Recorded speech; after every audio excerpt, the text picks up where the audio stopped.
పరిస్థితులు వాళ్ళని క్షమాపణ. ప్రమీల గారు నా ప్రశ్న విన్నారా? వాళ్ళు చాలా శాంతియుతంగాను కరుణాపూరిత దురుకులతో వెళ్ళి కాళ్ళతో తన్నారని మనం భావించాలంటారా? సార్ అది వాళ్ళ అభిమానం సార్. అది వాళ్ళు కాళ్ళతో తన్నారా ఇంకోట అంటే వాళ్ళు ఆ రోజున ఉన్న పరిస్థితుల్ని పేరు మార్చాల్సిన అవసరం లేదు.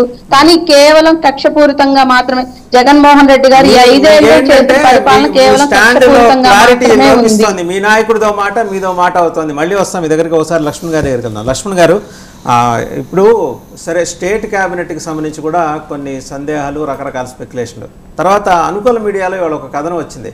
నాడు వద్దన్నారు, నాడు నో అన్నారు, ఇవాళ పక్కన కూర్చోబెట్టుకున్నారు.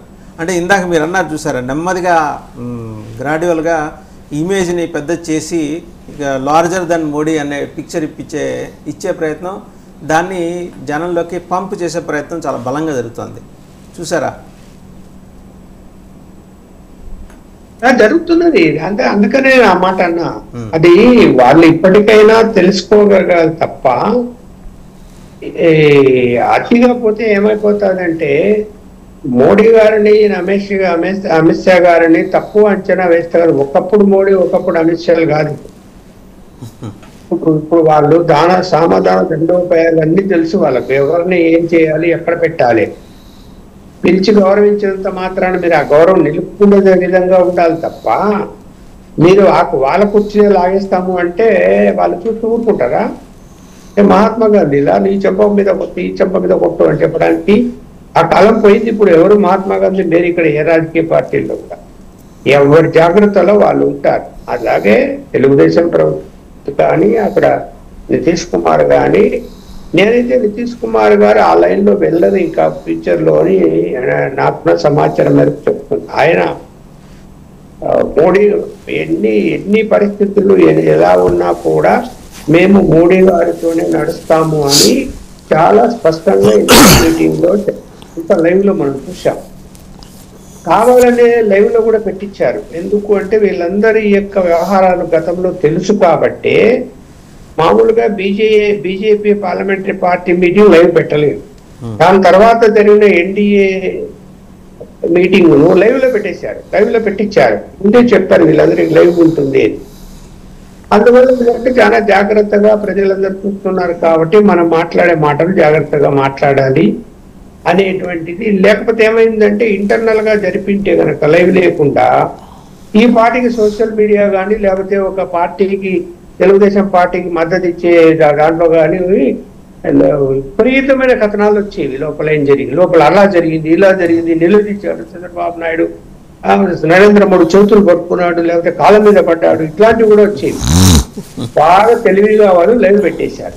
లైవ్ పెట్టేసి లైవ్ లో ఏం మాట్లాడతారు, ఇంకా ఏం చేయగలుగుతారు? ఉన్న విషయాలు చెప్పుకోవాలి. మరి నితీష్ కుమార్ గారు అంతకుముందు అంత వ్యతిరేకించి వాడు ఆయనకు పదాభివందనం చేయడానికి ప్రయత్నం చేశాడా లేదా? లైవ్ లో చూసామా లేదా? మోడీ గారికి పదాభివందనం చేసే ప్రయత్నం చేశాడు కదా. మరి అంటే వాళ్ళు అర్థం చేసుకున్నారు వాళ్ళు. ఇంకా మనము హద్దులు దాటి ముందుకెళ్తే ప్రయోజనం ఉండదు అని. అది చంద్రబాబు నాయుడు గారు కూడా అర్థం చేసుకొని వ్యవహరిస్తున్నట్టు నాకు అనిపిస్తున్నది. ఆయన మాటల్లో కానీ ఇందాక రావు గారికి చెప్పినట్టు ఉంది. కానీ ఈ మీ పార్టీని సమర్థించేటువంటి మీడియా కానీ లేకపోతే మీడియా పర్సన్స్ కానీ లేకపోతే సోషల్ మీడియా కానీ ఇంకా కొంతమంది నాయకులు కానీ ఓవర్ యాక్షన్ చేస్తున్నారు.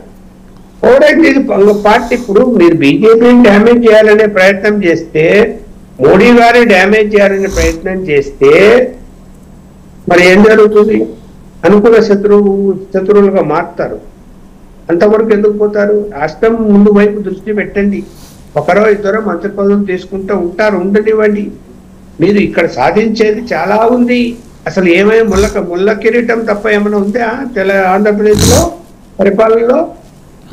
ఒక్క స్టెప్ ముందుకేయగలుగుతారా? కేంద్ర ప్రభుత్వం సహకారం లేనిది. ఇప్పుడు 2 సంవత్సరాల్లో మేము పోలవరం పూర్తి చేస్తామని చెప్పి కేంద్రము అంటే నరేంద్ర మోడీ గారు చాలా స్పష్టంగా చెప్పారు. దాని మీద దృష్టి పెట్టండి. రాజధాని దాని మీద దృష్టి పెట్టండి. మీరు రాజధాని విషయంలో చేసిన తప్పులన్నీ దిద్దుకోండి ముందు. ఇమ్మీడియట్ గా 1 నెల లోపల ఎన్ని తప్పులు చేశారు అన్ని చేశారు. దిద్దుకొని ముందుకెళ్ళండి, మహానగరాన్ని చూపించండి ఎక్కడ 2 సంవత్సరాల్లో. అప్పుడు కదా మిమ్మల్ని అప్రిషియేట్ చేస్తారు. ఆ వైపు వెళ్ళండి. కానీ ఆయనకు మంత్రి పదవి రావాలా, ఈయనకు మంత్రి పదవి రావాలా, పోర్ట్ఫోలియోలు మాకు అవే ఇవ్వాలా, ఇవే ఇవ్వాలా. లక్ష్మణ్ గారు నాకు ఒక డౌట్ ఇప్పుడు లక్ష్మణ్ గారు నాకు డౌట్ ఇప్పుడు సూపర్ 6కి సంబంధించి కనీసం ఏడాదికి 1,50,000 కోట్ల దాకా కావాలండి. ఈ ఫండింగ్ తెచ్చుకోవాలి అంటే అదర్ వే అరౌండ్ ఏమైనా government of Andhra Pradesh as means ఏమైనా ఉన్నాయా, అంటే వేరే మార్గాలు ఏమైనా ఉన్నాయా కేంద్ర ప్రభుత్వం నుంచి తెచ్చుకోవడానికి? ఏం లేవు. ఇప్పుడు ఎఫ్ఆర్ఎంఈ లిమిట్స్ మేరకే తెచ్చుకోవాలి తప్ప, ఇంతకుముందు జగన్మోహన్ రెడ్డి గారికి ఎలా సహకరించిందో కేంద్ర ప్రభుత్వం, ఇప్పుడు కూడా రాష్ట్ర ప్రభుత్వానికి, తెలుగుదేశం పార్టీకి, అందులో వాళ్ళు ఎన్డీఏ భాగస్వామ్యంగా బీజేపీ కూడా మంత్రులు ఉంటారు కాబట్టి కేంద్ర ప్రభుత్వము ఆ సహకారం అయితే చేస్తుంది, చేయకుండా ఏముండదు, చేస్తుంది. ఇంకా అదనంగా నిధులు ఇచ్చే అవకాశం ఉంది, ప్రత్యేక ప్యాకేజీలు ఇచ్చే అవకాశం కూడా ఉంది. కానీ వీళ్ళు పద్ధతులు సరిగా ఉండాలి కదా. వాళ్ళని రెచ్చగొట్టే విధంగా వ్యవహరిస్తే, ఏదో డిమాండ్ చేస్తున్నట్టు మా హక్కులాగా మాట్లాడే అని చెప్పి మాట్లాడితే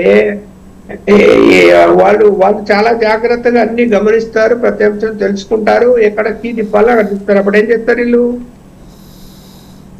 మరి వైసీపీని ఉపేక్షించారు కదా సార్. ఇప్పుడు సార్ ఒక ప్రశ్న చూడండి, ఒక ప్రశ్న వైసీపీని ఉపేక్షించారు, ఏది రకరకాల ఫండింగ్ తెచ్చుకొని దాన్ని బటన్ నొక్కడానికి ఉపయోగించారు కదా. అప్పుడు ఏమి అనకుండా ఇవాళ నాయుడు గారు తెచ్చిన ఫండ్స్ ని సూపర్ 6 ఉపయోగిస్తే ఎలా అంటారండి వాళ్ళు? అందుకని ఇప్పుడు అభివృద్ధికి కూడా నిధులు తెచ్చుకొని 2 సమానంగా తీసుకెళ్తే ఏమి విమర్శలు రావు. నేను చెప్తున్నా అలా చేయగలగాలి. అలా చేయగలిగిన వాళ్ళు సహకరిస్తారు. ఎప్పుడు సహకరిస్తారు? ఇలా విధానాలు సరిగా ఉంటే వాళ్ళు సహకరిస్తారు. విధానాలు తప్పుడు మార్గం పోతే ఎలా సహకరిస్తారు? చూడండి, పోలవరానికి నిధులు ఇచ్చినప్పుడు గతంలో దాని నిధులు వేరే వాటికి డైవర్ట్ చేసుకొని వాళ్ళు అక్కడి నుంచి ఆడిటింగ్కి వస్తే లెక్కలు చెప్పకపోని ఎనికి పంపిస్తే మళ్ళీ తిరిగి నిధులు ఇస్తారా? ఇవ్వరు కదా, ఆపుతారు కదా. అలాగే వెనుకబడిన జిల్లాలకు నిధులు ఇస్తే ఆ వెనుకబడి జిల్లాల్లో ఖర్చు పెట్టి అభివృద్ధి చేయకుండా దాన్ని కూడా వేరే వాటికి డైవర్ట్ చేసి, అంటే నా ఇష్టము, నేను ముఖ్యమంత్రిని, నేను నిర్ణయం తీసుకుంటే కేంద్రం ఏంది మేము చెప్పినట్టు ఆడాల్సిందే అని అంటే రూల్స్ రెగ్యులేషన్స్ అన్ని వైలేట్ చేసుకొని మీరు మీ ఇష్టం వచ్చినట్టు మీకు సంబంధించిన కాంట్రాక్టర్లకు డబ్బులు ఇవ్వడానికి కోసమే అన్ని డైవర్ట్ చేసుకొని ఇప్పుడు జగన్మోహన్ రెడ్డి చేసింది అదే కదా. ఇప్పుడు అని ఈయన చేసింది, చంద్రబాబు నాయుడు చేసింది అదే కదా. ఇప్పుడు చూడండి, ఎవరైతే జగన్మోహన్ రెడ్డి చుట్టూ తిరిగి అన్ని చేసుకున్నారో, లాబింగ్ జరిగిందో, ఆ లాబింగ్ అంతా కూడా మళ్ళీ మెల్లగా చంద్రబాబు నాయుడు దగ్గర కూడా చేరుతారు. మేకపోతూ గాంభీర్యం ముందుతో లేదు మా దగ్గర రెడ్ బుక్ ఉంది, మేము ఎవరి దగ్గర ముచ్చి చెడాడతాము అని చెప్పిన వాళ్ళు చూస్తాం కదా పరిపాలన ఎలా ఉంటుందో. 3 నెలల తర్వాత నేను చెప్తాను కదా మళ్ళీ డిబేట్ లో ఎక్కడెక్కడ ఎవరో ఇప్పటికే ఎవరెవరు ఎక్కడ చేరే ప్రయత్నాలు చేస్తున్నారు. ఇప్పుడు అన్నిటికీ మించి ఏంట్రా వెరీ